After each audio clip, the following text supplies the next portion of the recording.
បាទសួស្តីអ្នកនរគ្នាតោះឥឡូវយើងចូលមករៀនអំពីអក្សរ N បាទបងប្អូនដឹងហើយអក្សរ N នៅក្នុងភាសាខ្មែរមានសំឡេងណឬក៏ no បាទតែនៅមានក្នុងព្យញ្ជនៈអង់គ្លេសវាតែចេញមកមានសំឡេងពីរគឺសំឡេងពួក O និងពួក O អូខេនេះបើតាមខ្ញុំអង្កេតអញ្ចឹង N បងប្អូនដឹងហើយសូវាជាភាសាខ្មែរណឬក៏ no អញ្ចឹងដើម្បីស្វែងយល់ពាក្យ N ហ្នឹងឲ្យបានកាន់តែច្រើនជាងនឹងទៀតយើងមកស្វែងយល់វានៅពេលដែលវាផ្សំជាមួយនឹងស្រៈហើយនឹងព្យញ្ជនៈផ្សេងៗតើវាមានលក្ខណៈយ៉ាងដូចម្ដេចអូខេឥឡូវខ្ញុំឲ្យពាក្យនេះមួយបងតើយើងគួរតែអានដូចម្ដេចអូខេអឺដើម្បីអានពាក្យនឹងបានមកយើងយល់អំពីធាតុផ្សំឬក៏បន្សំនៃពាក្យនេះតើវាមានបន្សំយ៉ាងដូចម្ដេចអូខេអញ្ចឹងយើងដឹងហើយគឺ n n ស្មើនឹង no អូខេបាទហេតុអីបានជាn មិនយកស្មើ no អូខេយើងយក no ដោយសារអីយើងមើលស្រៈរបស់វាគឺខាងក្រោមនេះគឺស្រៈ u ណាu សំឡេងពួក o អញ្ចឹងយើងយកពួក o មកណាបើស្រៈសំឡេងពួក o អញ្ចឹងយើងយក o មកគេ no អូខេហ្នឹងហើយ d ដូចគ្នាយើងយក d ស្មើនឹង do ដោយសារអីយើងយកទៅតាមស្រៈអូខេខ្ញុំជម្រាបម្ដងទៀតគឺវាលក្ខណៈខុសពីភាសាខ្មែរបាទភាសាខ្មែរដូចជាស្រៈអីបាទកដាក់ស្រៈអីកៃបាទប៉ុន្តែស្រៈអីបើនៅពីលើកគឺមិនគឺអានថា t ប៉ុន្តែក្នុងភាសាអង់គ្លេសបាទបើស្រៈសំឡេង o គឺ o ហើយទោះជាយកព្យញ្ជនៈ o មកក៏នៅតែអាន o ដែរឧទាហរណ៍ដូចជាឧទាហរណ៍តានេះស្អ៊ូចឹងណាបាទ no u nu ចុះបើយក no មកនៅតែ no u nu ដែរអត់អាចចេញថា no ទេ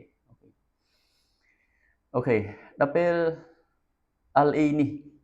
le វាសំឡេង all ណាបាទ all ឧទាហរណ៍យើងមើលពាក្យទាំងឡាយណាដែលពាក្យច្រើនផ្ដើមនៅពាក្យ n នេះអក p p p pole pole pole ណាអានេះ pole នេះ b ball ball ណា d d ដូច d ដ do do all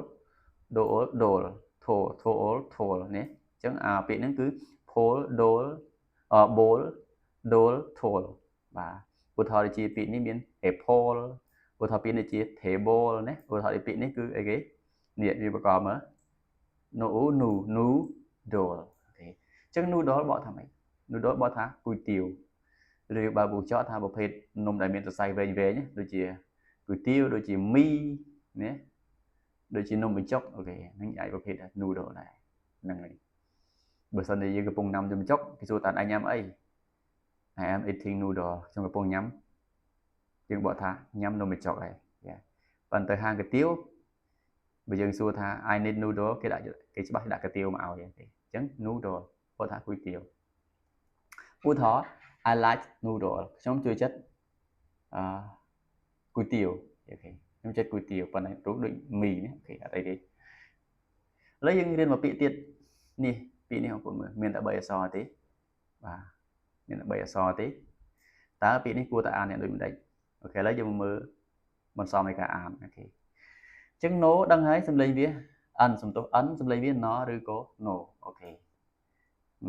វគ្គនេះថា no no ឥឡូវមិនបានយក no មកមកយក no អូខេដោយសារអីដោយសារ u u នេះមានសំឡេង a បាទ u កាលណានៅក្បែរវាអត់មានអក្សរស្រៈអីនៅក្បែរទេគឺវាមានសំឡេង a ណាមានសំឡេង a ហើយមួយទៀតនៅក្នុងបរិបទពាក្យខ្លះវាមានសំឡេង u ណាបាទប៉ុន្តែក្នុងលក្ខណៈនៃបរិបទពាក្យនេះគឺសំឡេង a ណាបាទអញ្ចឹងអានេះដូចគ្នាដូច color ដែរគឺ no no no អញ្ចឹងយើងសាកប្រកបមក no no a na no nan ណា nan អានថា nan nan បកថា don't g ណា don't g លើឧទាហរណ៍ she is a nun នាងគឺជា don't g ឥឡូវយើងមានមួយពាក្យទៀតបាទពាក្យនេះតើគួរតែអានយ៉ាងដូចម្ដេចបាទបងប្អូនតាមដានពីលើមកគឺច្បាស់ជាយល់ហើយចេះអានហើយបាទពាក្យនេះបាទអញ្ចឹងយើងមើលបន្សំរបស់វាអូខេ n បាទស្មើនឹង no e ពីរដងនេះវាមានសំឡេង e ចាតែពេល d គឺដអូខេអញ្ចឹងយើងសាកប្រកបមក no ý nín đó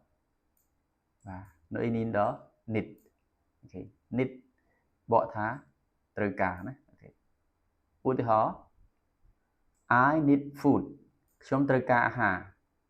right now មកថាឥឡូវនេះ I need food right now ខ្ញុំត្រូវការអាហារឥឡូវនេះអូខេអញ្ចឹងយ៉ាងម៉េចដែរបើមកដល់ចំណុចនេះបងប្អូនអាច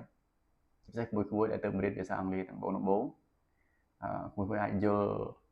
ទី1លក្ខណៈពិសេសរបស់អក្សរ n បាទវាមានលក្ខណៈដូចតែទី2បងប្អូនអាចយល់អំពីប្រភេទបន្សំនៃស្រៈផ្សេងៗដែលបង្កើតបានចេញពីពាក្យបាទអញ្ចឹងសូមអរគុណច្រើនសូមតាមដានរងចាំតែតាមទស្សនាមេរៀនបន្តទៀត